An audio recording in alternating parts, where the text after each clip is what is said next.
जंगल के एक छोटे मगर बहुत ही दिलचस्प गांव में रहता था एक शरारती गधा।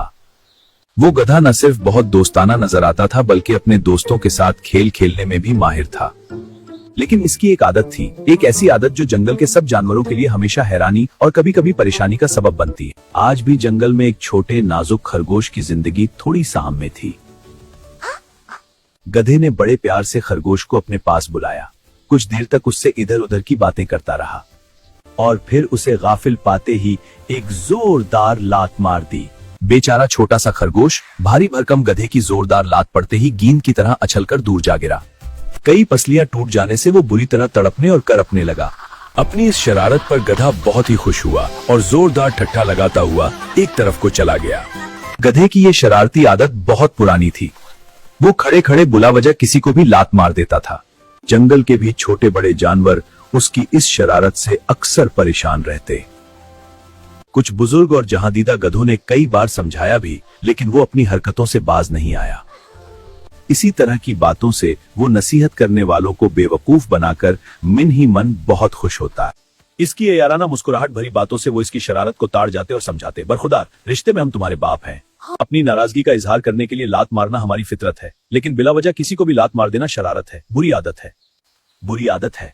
अब भी वक्त है इस बुरी आदत को छोड़ दो, वरना तुम तो जानते ही हो कि हर बुरी आदत का अंजाम बुरा ही होता है। बुजुर्गों की इस नसीहत पर गौर करने के बजाय गधे ने अपना पैर उठाकर उन पर भी घुमा दिया, और अगर नसीहत करने वाले वो बुजुर्ग तेजी से एक तरफ ना हट जाते तो उसकी लात सीधी उनकी थूथनी पर पड़ती।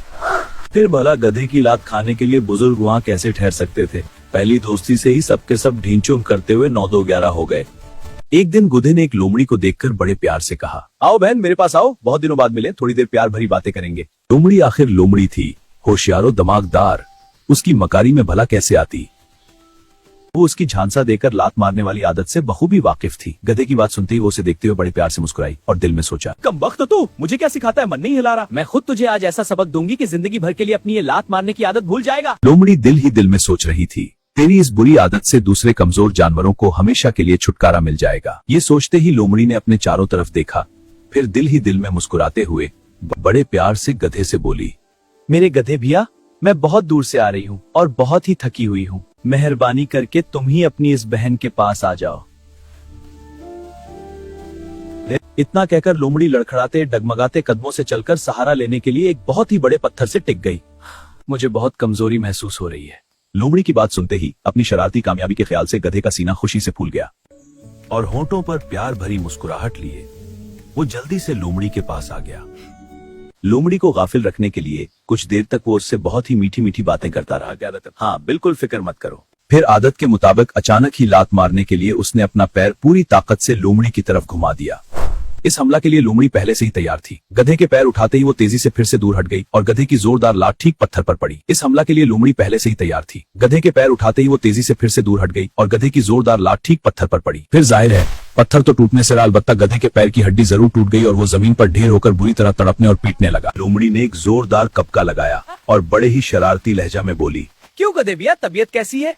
अपनी बहन के साथ शरारत करते हुए तुम ये भूल गए कि तुम्हारी ये बहन जंगल की सबसे बड़ी मुकारा है, वरना अभी तो एक ही टांग टूटी है, फिर बाकी तीनों से भी महरूम हो जाओगे। ये कहते ही वो जोरदार कहकाओं से गधे का मजाक उड़ाते हुए जंगल की तरफ चली गई। मच्चू महज अपनी लात मारने की बुरी आदत की वजह से गधा अपनी एक टांग से माजूर हो गया कर जिंदगी की एक बेहतरीन नेमत से हमेशा के लिए महरूम हो गया। इस इबरत आमूज सबक से उसकी ये आदत हमेशा के लिए छूट गई। अपनी टूटी हुई टांग को देखकर वो अक्सर सोचता, काश अपने बुजुर्गों का कहना मानकर मैंने ये बुरी आदत पहले ही छोड़ दी होती, तो आज मेरे चारों पीर सलामत होते और मैं उपाजों की जिंदगी नहीं गुजारता।